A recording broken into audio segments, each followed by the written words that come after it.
आज हम लोग करेंगे क्वेश्चन नंबर 15, जिसमें क्वेश्चन में कहा गया है कि person is standing on A weighing machine. यानी ये एक पर्सन है और ये पर्सन एक वेइंग मशीन पे खड़ा हुआ है जो कि प्लेस्ड है on the floor of A elevator. इस एलिवेटर के फ्लोर पर ये मशीन रखी हुई है और उस पर ये खड़ा हुआ है। ठीक है। The elevator start going up with some acceleration. ये एलिवेटर ऊपर जाती है कुछ एक्सेलरेशन से। फॉर ए वाइल, कुछ समय के लिए। एंड फिर कहता है मूव्स विथ यूनिफॉर्म वेलोसिटी, फिर यूनिफॉर्म वेलोसिटी से चलेगा for a while and finally decelerate to the stop. और उसके बाद फिर डी एक्सेलरेशन होता है और फिर स्टॉप हो जाती है। द मैक्सिमम और minimum weight recorded are 72 kg and 60 kg।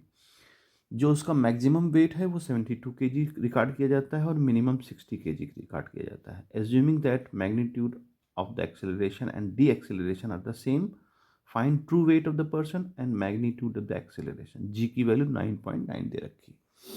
तो यहाँ पर देखें कि अगर ये वेइंग मशीन पे खड़ा है तो इसका वेट नीचे की तरफ काम करेगा और रिएक्शन फोर्स ऊपर की तरफ काम करेगा इस पर। अब चूंकि ये ऊपर जा रहा है तो रिएक्शन फोर्स से हम इसके वेट को माइनस करेंगे और एक्सेलरेशन से जा रहा है तो एम ए लिख दिया जाएगा। यहाँ पर एम जो है, एन जो है, ये क्या किसके इक्वल हो जाएगा? एम जी प्लस ए के। अब ध्यान देने वाली बात है कि जो एन होता है ना, रिएक्शन फोर्स, वही उसका वेट होगा। अगर हम मान लीजिए एलिवेटर पे ना होता, ये सिंपल एक मशीन पे खड़ा होता, तो जो इसका रिएक्शनरी फोर्स लगता है वही उसका वेट होता। ठीक है। तो यहाँ पर हमको एन की वैल्यू भी फाइंड करनी और ए की वैल्यू। ये तो कंडीशन एक हो गई और इस कंडीशन पे उसका वेट जो आ रहा है वो 72 मैक्सिमम, तो मैक्सिमम इसी केस में आएगा। तो यहाँ हम 72 लिख दे रहे हैं। हालांकि ये न्यूटन में होगा लेकिन ये किलोग्राम में हम लिख रहे हैं क्योंकि दोनों इक्वेशन किलोग्राम में बनाएंगे। तो 72 हो गया यहाँ पर। अच्छा, अब इसके बाद जो एम चलने दीजिए ऐसे ही, और जी की वैल्यू 9.9 और एक्सेलरेशन हमें पता करना है। ये इक्वेशन नंबर 1 हो गई फाइनली।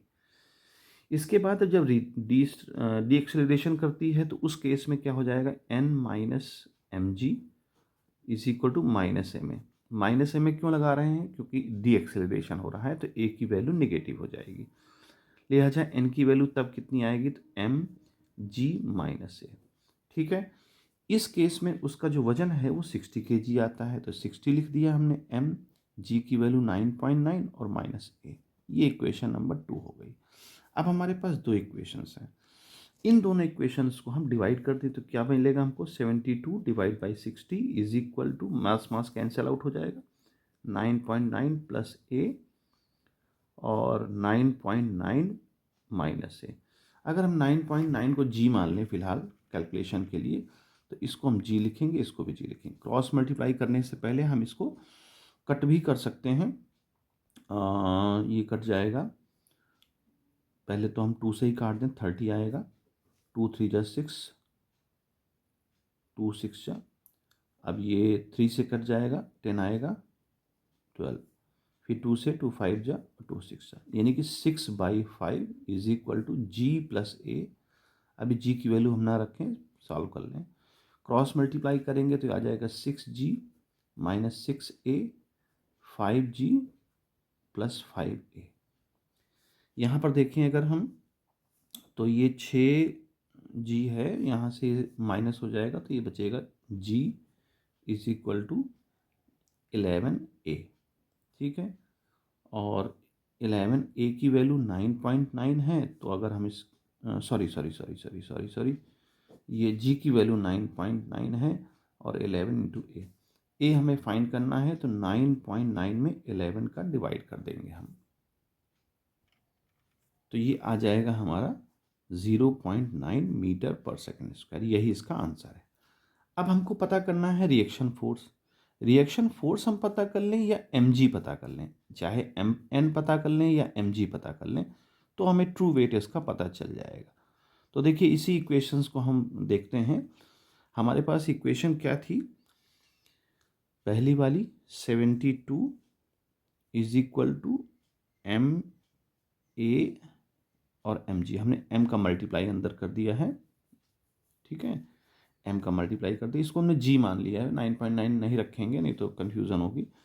दूसरी इक्वेशन 60 इज इक्वल टू हमारे पास mg माइनस ma थी, तो अगर हम इसको ऐड कर दें तो ये वाली टर्म कैंसल आउट हो जाएगी और ये हमारा बनेगा 132 is equal to 2mg।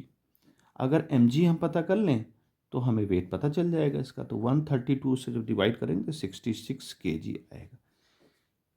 Actual wait हमारा 66 kg होगा। तो mg निकालने या n निकालने, बात एक ही है।